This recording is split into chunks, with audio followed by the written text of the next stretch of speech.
ധാരാളം തെളിവുകളുണ്ട് എന്ന് പറയുന്ന ഒരാളാണ് ഞാൻ അന്നും എന്നും.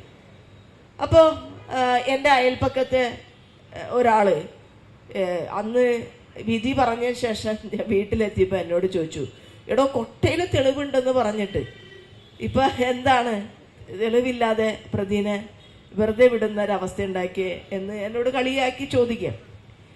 അന്ന് മുതൽ ഇന്ന് വരെയും എയറിൽ നിന്ന് താഴേക്ക് വരാത്ത ഒരാളാണ് ഞാൻ.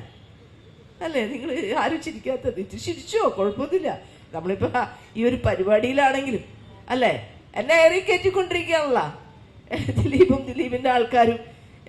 സംഘടിതമായ രീതിയിൽ ഏതാണ്ട് 250ഓളം ചാനലുകൾ, യൂട്യൂബ് ചാനലുകൾ വെച്ച് ഞാൻ പറഞ്ഞതോ പറയാത്തതോ അല്ലെങ്കിൽ പറഞ്ഞ സെന്റൻസുകളുടെ ഇടയിലുള്ള വാചകങ്ങളോ ഒക്കെ എടുത്ത് ഇന്നലെ പറയുന്ന മഞ്ജുവാരും മദ്യപാനിയാണ് ഞാൻ പറഞ്ഞത്. പുറത്തെ പച്ചക്കള്ളം. യൂട്യൂബ് ചാനലുകൾക്ക് യാതൊരു നിയന്ത്രണവും ഇന്ത്യൻ സൊസൈറ്റിയിലുമില്ല, കേരള സൊസൈറ്റിയിലുമില്ല. ഓരോരുത്തർക്കും പറയുന്നതിനനുസരിച്ച് കേസ് കൊടുക്കാൻ കാര്യങ്ങൾക്ക് പോയാൽ നമ്മൾക്ക് അതിനെ സമയം കാണും.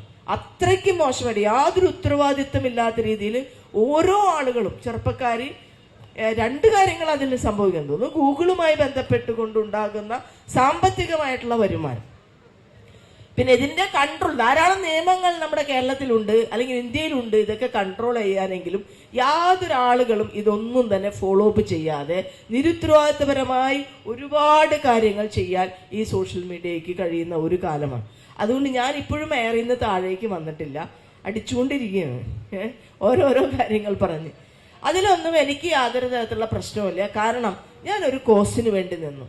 നമ്മളിപ്പോൾ ഒരു വക്കീലാകുന്നു എന്ന് പറയുമ്പോൾ എന്നെ പോലുള്ള ഒരു കുടുംബത്തിൽ നിന്നും വന്ന ഒരു വക്കീലിനെ സംബന്ധിച്ച് കേവലമായ ഒരു വക്കീലായി നിൽക്കാൻ എനിക്കിതുവരെ കഴിഞ്ഞിട്ടില്ല.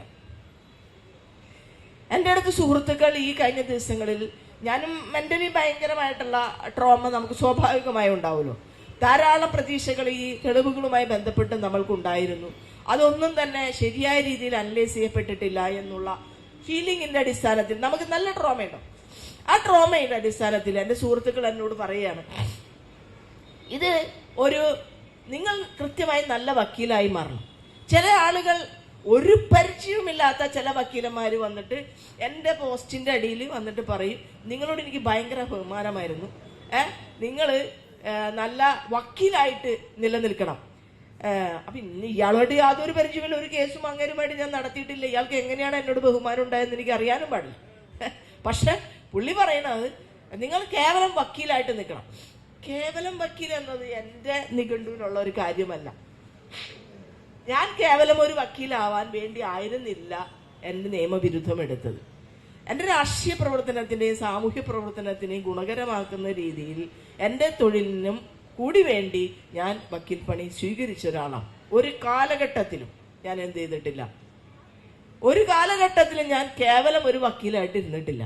ഇത്തരം കേസുകളിൽ ഞാൻ വിക്ടിമിനുകളോടൊപ്പമാണ് എപ്പോഴും. ഇത് ഇന്ന് തുടങ്ങിയതല്ല.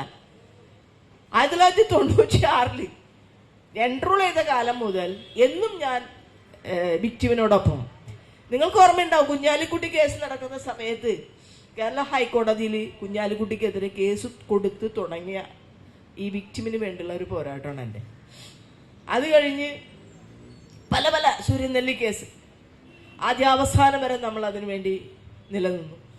എൻ്റെ സന്നദ്ധ പോലും ക്യാൻസൽ ആവാൻ ഇടയുള്ള സംഭവം ഇത് ഇവിടെ വെച്ചിട്ടാണ് ഞങ്ങൾ നടത്തിയത്, ഞാനും 4 സ്ത്രീകളും. അതായത് കേരള ഹൈക്കോടതിയിലെ ഒരു ജഡ്ജി ഈ പെൺകുട്ടിക്ക് ഓടി രക്ഷപ്പെടാൻ, സൂര്യനെല്ലി കേസ് നിങ്ങൾക്ക് എല്ലാവർക്കും അറിയാം, എത്രയോ ആളുകളാൽ റേപ്പിന് വിധേയമായ ഒരു പെൺകുട്ടിയാണ്, ഓടി രക്ഷപ്പെടാനുമായിരുന്നില്ലേ എന്ന് ഒരു പരാമർശം നടത്തിയപ്പോൾ അതിനെതിരെ അദ്ദേഹത്തിന്റെ കോലം, സിറ്റിംഗ് ജഡ്ജിയുടെ കോലം ഇവിടെ വെച്ച് കത്തിച്ച അഡ്വക്കേറ്റാണ് ഞാൻ അഡ്വക്കേറ്റാണ്, അപ്പോഴും ഇപ്പോഴും ഞാൻ അഡ്വക്കേറ്റാണ്. അതിനുള്ളൊരു എന്തുകൊണ്ട് ഞങ്ങൾ പറഞ്ഞു, ഇത് സാമൂഹ്യ നീതിക്ക് നിരക്കുന്ന ജഡ്ജ്മെന്റ് അല്ല. എന്നിട്ട് ഈ കോലം കത്തിക്കാൻ പലരെയും അന്വേഷിച്ചിട്ട് ആരെയും കിട്ടിയില്ല. അപ്പൊ 4 പേര്, ഞാനും കമല ചേച്ചിയും വേറെ 2 മഹിളാ സംഘത്തിന്റെ 2 ആൾക്കാരും കൂടി വന്നിട്ടാണ് ഞങ്ങൾ ഇവിടെ വെച്ച് കോലം കത്തിച്ച്. അതിലൊരു ഭയങ്കര കോമഡി ഉള്ള കാര്യം എന്ന് പറഞ്ഞു കഴിഞ്ഞാൽ, ഞങ്ങൾ ഒരിക്കലും പ്രതീക്ഷിച്ചില്ല പോലീസ് ഇങ്ങനെ വന്ന് ഞങ്ങൾ അറസ്റ്റ് ചെയ്യുന്നൊക്കെ. അപ്പൊ ഞാൻ തന്നെയാണ് കോലമൊക്കെ ഉണ്ടാക്കുന്ന ആള്.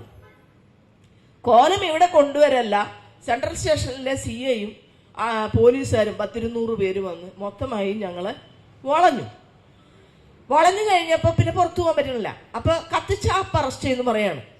അനന്തലാലായിരുന്നു CI. ആളെ പറയാം കത്തിച്ച അപ്പ് അറസ്റ്റ്. അപ്പൊ എനിക്കും ആലോചിച്ചിട്ട് ഒരു പിടിയില്ല. അപ്പൊ ഞാൻ ചോദിച്ചു എന്നാ ചവിട്ടിക്കൂട്ടട്ടെ, അപ്പൊ പിന്നെ അറസ്റ്റ് ചെയ്യാൻ പറ്റില്ലല്ലോ. അപ്പൊ അയാൾ ചിരിച്ചു. പക്ഷെ ഞങ്ങൾ കത്തിക്കാൻ തന്നെ തീരുമാനിച്ചു.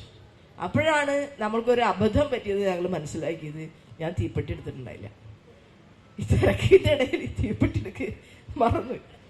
അപ്പൊ അങ്ങനെ വിഷമിച്ച് ഇങ്ങനെ നിൽക്കുന്ന സമയത്ത് ഒരു ഐഡിയ തോന്നി. നേരെ അവിടെ 250 പോലീസുകാരുണ്ടല്ലോ. ഈ പോലീസുകാരോട് ചെന്നിട്ട് ഞാൻ പതുക്കെ ചോദിച്ചു തീപ്പെട്ടി ഉണ്ടാന്ന് വെച്ചു. സഹതാപം തോന്നിയ ഒരു പോലീസുകാരൻ ഒരു ലൈറ്റർ എടുത്ത് എൻ്റെ കയ്യിൽ തന്നു. അങ്ങനെ ഞങ്ങൾ ആ കോലം കത്തിച്ചു.